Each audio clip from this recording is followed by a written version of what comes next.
Përshëndetje dhe mirëmëngjes të gjithë qytetarët e rrethit Durrësit, gjithashtu gjithë qytetarët Afroje. Sot jena mbledhur këtu për njëjtin qëllim, dikush për rënimin ose shëmin e pronave, kurse dikush tjetër është edhe për zaptimin e pronave. Ne këtu kena ardhur për një qëllim përbashkë që jemi këtu pranë parlamentit që të themi këtyre njerëzve që ne ata na përfaqësojnë sot aty në parlament dhe për ne ata po vendosin ligje, por faktikisht ligjet po i vendosin në mënyrë një anshme, po i vendosin për vetin. Nëse këta janë burra dhe i thonë vetit që janë shqiptar, mund të dalin këtu para këtyre njerëzve, para këtyre qytetarëve dhe të thonë të vërtetën se si është e vërteta e këtyre njerëzve që sot po vuajnë dhe po mblidhen këtu bashkohen bashkë. Po shoh këtu që kanë ardhur deputet të cilët na kanë mbështet. Disa janë shumë të rregull dhe janë shumë të ndershëm që na dalin zot dhe na mbështesin në drejtën tonë. Unë ju them edhe atyre që janë sot në parlament, të cilët na dëgjojnë, por bëjnë sikur nuk dëgjojnë. Hajdini dhe na sillni hallet tona. Ne jemi vëllezërit tuaj, ne jemi njerëzit tuaj. Ju lutem ju, si jeni ju njerëz, siç keni ju, kemi edhe ne.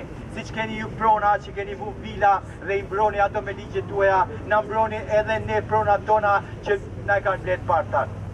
Bravo!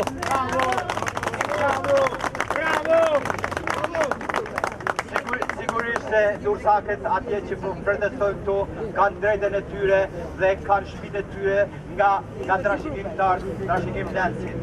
Unë e di se këta nuk vinë kot këtu. As ne nga Veliboja që të vimë dhe të bëjmë show këtu. Na kena ardhur për një drejtë që ne e kërkojmë sot në parlament, nesër do ta kërkojmë në një institucion tjetër siç janë më të rëndësishme. Ne kemi në vendos që të protestojmë në mënyrë demokratike. Pra që do të thotë do t'i shfrytëzojmë gjitha mundësitë që ne kemi dhe na ka dhënë ligji. Në të kundër, ne nuk do të rrimë me duar kryes. Nuk lejoj kënë që të vi këto dhe të marri këto. Unë ju përdohem para ju, para parlament. Unë një herë kam lind, kështu thot shqiptari, dhe vdekjen nuk e ka problem nëse mbret trojet e veta. Unë kam qenë në 85, do ta them edhe këtë. Do ta them edhe këtë, është pak si e çuditshme, por do ta them edhe këtë që në vitin 85 kam qenë ushtar dhe kam mbrojt kufirin në Gjirokastër. Atje kam mbrojt kufirin me armë dorë që mos ta shkel kush trollin dhe toket shqiptare. Ka arrit koha që ne të armatosemi dhe të mbrojmë pronat tona. Ju kisha lut parlamentarëve të cilët janë mbledhur sot aty, të dalin këtu dhe të na shpjegojnë sa do pak na japin një rrugëzjedhje. Nuk kena rrugëzjedhje tjetër, o vdekje, o liri.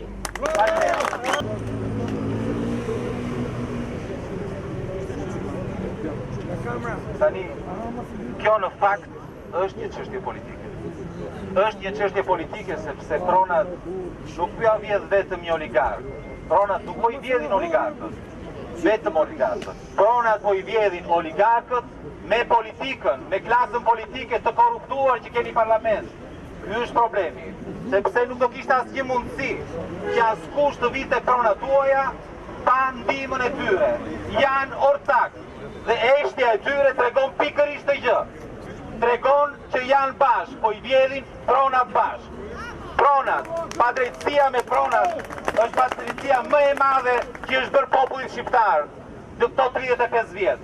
Kishin shpresë shqiptarët se me ardhjen e demokracisë do bënin pronat e tyre, të drejtën e pronës, pronat që ishin mohuar për 45 vjet. Fatkeqësisht kjo nuk ndodhi. Çfarë bën? Pronat i vodhën, i rëmbyen me njëri tjetrin. Dhe pronarët e vërtet nuk i morën kur pronat e tyre. Çfarë bën? U detyruan t'i iknin jashtë. Kush po ndërton sot jugun? Kush po i ndërton sot? Kush po i ndërton rezortet? Ku janë pronarët atyre tokave? Janë të gjithë jashtë shtetit. Punojnë jashtë shtetit, bëjnë punë të rëndomta në perëndim. Ndërkohë, oligarkët e lidhur me klasën politike po gëzojnë pronat e qytetarëve shqiptar. Është e pafalshme. Ndërkohë që vidhen pronat në Rrjedh, pronat në Durrës. I kanë nxjerrë njerëzit nga shtëpia, po i nxjerrin njerëzit nga shtëpia dhe po japin 2 lekë. Po fshihen pas projektit. apo në dukat, e njëjta gjë. Kudo po vjedhin pronat. Tani unë e kuptoj që në lidhje me pronat njerëzit janë lodhur. Dhe edhe mund të mendojnë të heqin dorë. Por ju ftoj të ngulni këmbë, mos u dorëzoni. Ne na keni në krah. Ftoj që të protestoni, ne do jemi aty. Do na keni në krah në parlament, do na keni në krah kur të protestoni për të drejtën tuaj, për pronat tuaja.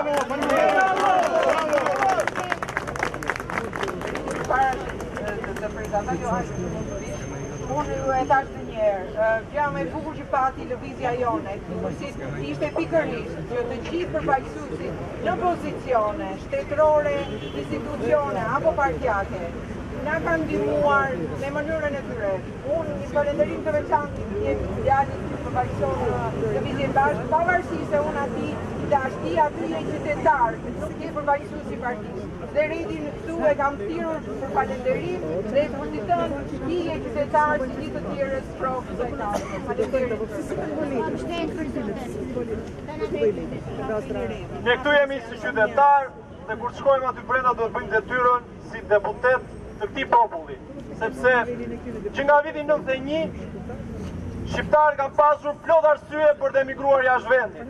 U shkatruan uzinat, ngelën pa punë, korrupsioni, kapi çdo që lidh shoqërisë, ekonominë e kapën pak oligark dhe u detyruan të emigrojnë. Po sot shqiptarët nuk emigrojnë, sot dëbohen. Dëbohen sepse konsideron të tepërt në vendin e tyre dhe në tokat e tyre. Dëbohen sepse u shkatrojnë shprit, siç po ndodh me banorët e lagjes Kalas në Durrës, po me banorët e Astirit me 5 majt më parë. Pse? Që aty të ndërtojnë oligark. Kombinati është në plan për të shkatruar. Po u grabiten pronat.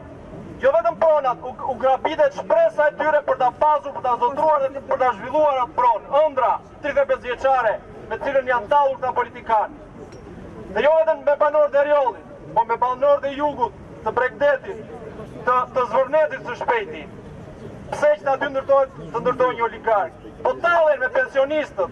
Pensionistët konsiderojnë të tepërt në vendin e tyre, sepse janë gojë që duhen ushqyer me një skem pensionesh të falimentuar. Po tallen me minatorët, për cilët kur nuk është momenti dur për të miratuar statusin e minatorit. Po merret uji, po grabitet uji. Zonave të Martaneshit, të Kurdarisë, të Lumit të Florës. Pra, këta duan një Shqipëri pa shqiptar. Këta duan vetëm oligarkët. Mundësisht duan sikur të ishte një kastë sheikësh, politikanë oligarkësh dhe gjithë të tjerët ishin sklerit e tyre. Si në ato vendet të monarkit absolute në Arabia, në Katar. Këtë duan këta. Kjo është një dhunë që as pushtuesit nuk e kemi parë, që nga kohë pushtuese. Dhe prandaj pushtetarët e sotëm duhet i trajtojmë me të njëjtin përçmim dhe të njëjtin urrëtie si pushtuesit e dikurshëm. Prandaj them, bravo i qoftë, ju lum dora banorëve të Rjollit që kazafytën me policinë dhe nuk i lejojnë Fadroma që të grabisi pronën, ju lum dora banorëve të zonës së Kalas që i kapën nga jake xhaketës ata antarët e Këshillit Bashkiak. Ju lumë shikëmët pensionistëve që kur nuk lodhen duke ardhur, duke protestuar këtu, po mbi gjitha ju lumë të gjithve që keni ardhur ditë të bashkuar, sepse vetëm të bashkuar mund të ndërgjegjësohemi për fuqinë që kemi të gjithë bashkë dhe mund të heqim qafe njëre mirë këta pushtetar që i kemi mbi krye. Qëndroni të bashkuar dhe bashkë do fitojmë atë që na takon dhe që se kemi marrë për 35 vite. Kauza qytetare i bashkojnë njerëzit dhe këtu jemi jo vetëm për të protestuar, por për të larë dhe eksperiencat tona me njëri tjetrin. Do të falenderoja një mikun ton, Onçetën, i cili ka drejtuar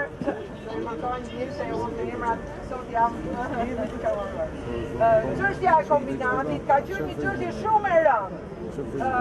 Por pikërisht nga këta trimat me mënyrë ligjore dhe me mënyrë institucionale është marrë drejta. Ata kanë qenë frymësim për ne, për ta ndjekur nga ana ligjore dhe jo vetëm. Vetëm një sekondë tash, Mondi mund na tregoj më shumë.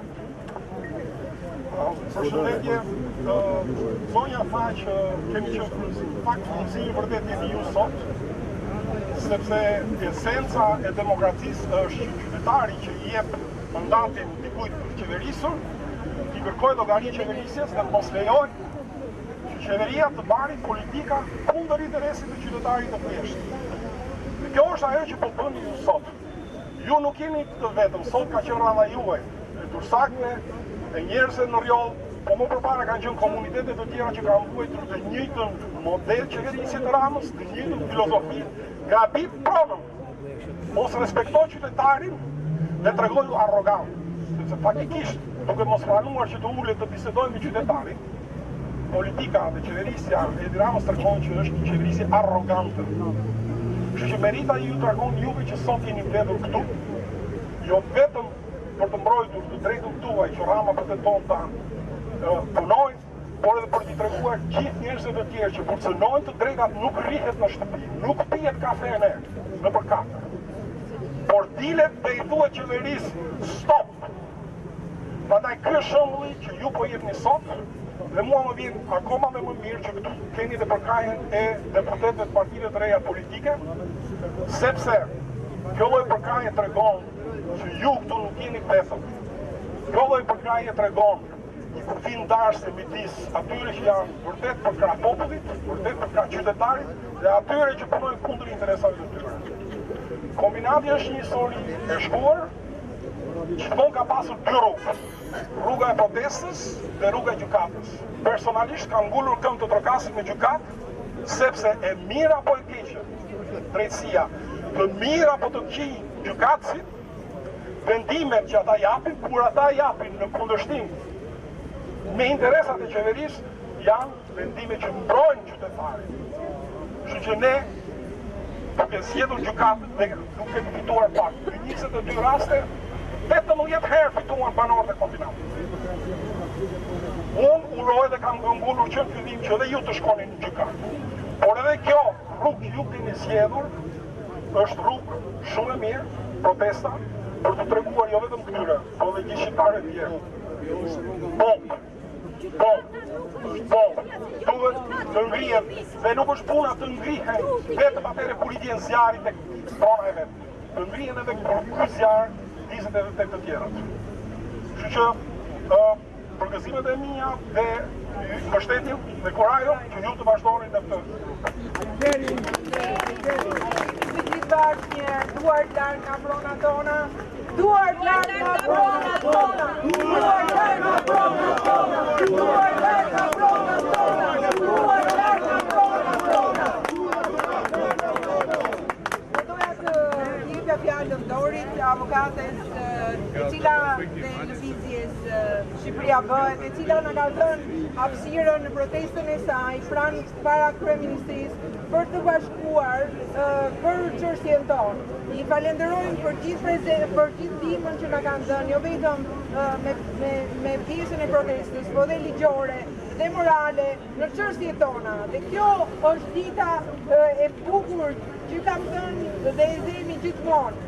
Vetëm bashkë, munda mundim, narkoshtetin dhe hajdutët, vetëm bashkë mund të bëhemi, se ne I mundim ata vetëm me numër, ne I mundim ata vetëm me numër.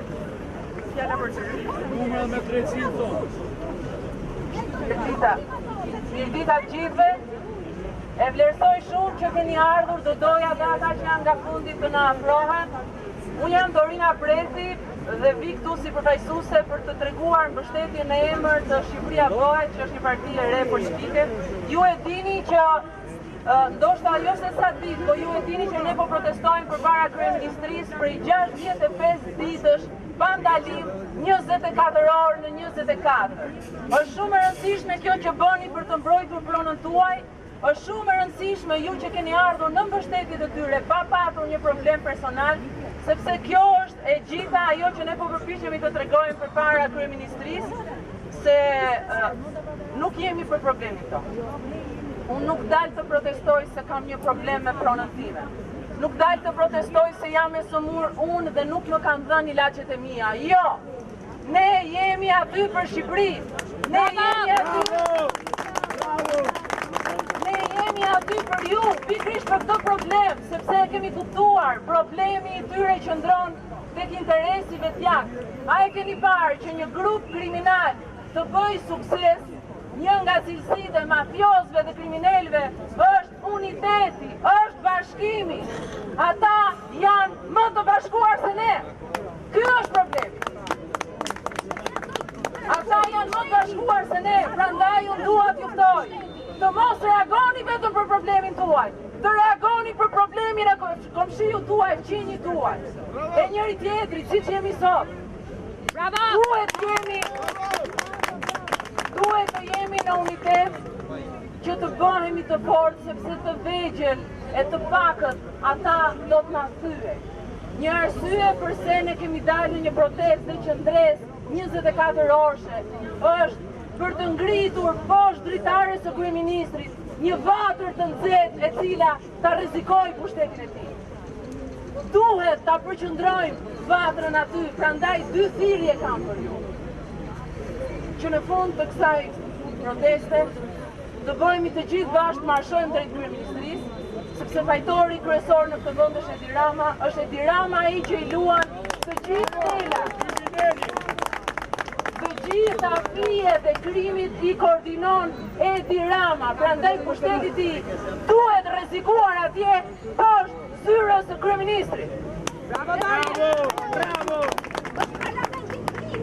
Dhe sepse sot Edi Rama është kryeministër, Edi Rama drejton parlamentin, Edi Rama drejton gjykatën kushtetuese, Edi Rama drejton gjykata të tjera, Edi Rama inspektoriate, Edi Rama të gjitha institucionet, Edi Rama drejton edhe zyrat e kadastrës, që ju kanë gjetur pronat në rjoll, që kanë falsifikuar pronat në rjoll.